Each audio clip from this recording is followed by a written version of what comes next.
बिस्मिल्लाहिर्रहमानिर्रहीम अस्सलामु अलैकुम। यानी घर का डॉक्टर में खुश आमदीद कहता हूँ। मेरी आज की इस वीडियो का मौजू है शुगर और पाँव की हिफाजत। नाज़रीन, चूँकि आप जानते हैं कि शुगर के मरीज़ों के लिए न्यूरोपैथी यानी हाथों और पैरों का सुन्न हो जाना बड़ी अहमियत का हामिल है और इसके लिए बहुत सी मेडिसिन और एहतियातें भी अपनाई जाती हैं। आज हम आपको इस वीडियो में बताएंगे कि शुगर के मरीज़ों की पैरों की हिफाजत के लिए कौन कौन सी एहतियाती तदाबीर अपनानी चाहिए। चलिए नाज़रीन, शुरू करते हैं आज की वीडियो। ज़ियाबतीस के मरीज़ अपने पैरों की हिफाजत कैसे करें। रोज़ाना नीम गर्म पानी और साबुन से अपने पैर धोने का एहतमाम करें।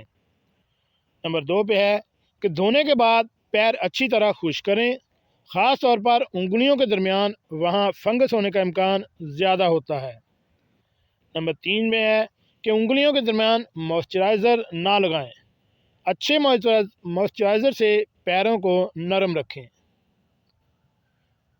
पैरों का बागौर मुआयना कीजिए।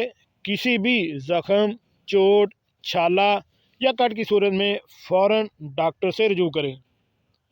नाखून खुद या किसी की मदद से सीधे काटने और किनारों को फाइल की मदद से साफ़ करें। मोज़े इस्तेमाल करें, इन्हें रोज़ाना तब्दील करें। गंदे या तंग मोज़े ना पहनें। बाहर या घर के अंदर नंगे पाँव ना घूमें। और लास्ट सबसे आखिरी एहतियात जो है, कोई नरम और चौड़े मुंह वाले जूते पहनें और रोज़ाना इनका मुआयना कीजिए। कहीं इनमें कोई कील या कंकर ना हो जो ज़ख़म पैदा कर दे।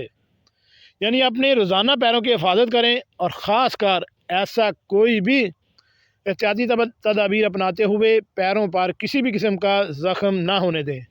और अगर ज़ख़म हो जाए तो इसको इग्नोर मत करें और फ़ौरन से डॉक्टर से रजू कर इसकी ट्रीटमेंट करवाएं।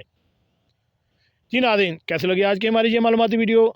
ऐसी मालूमाती वीडियो हासिल करने के लिए मेरे इस चैनल घर का डॉक्टर को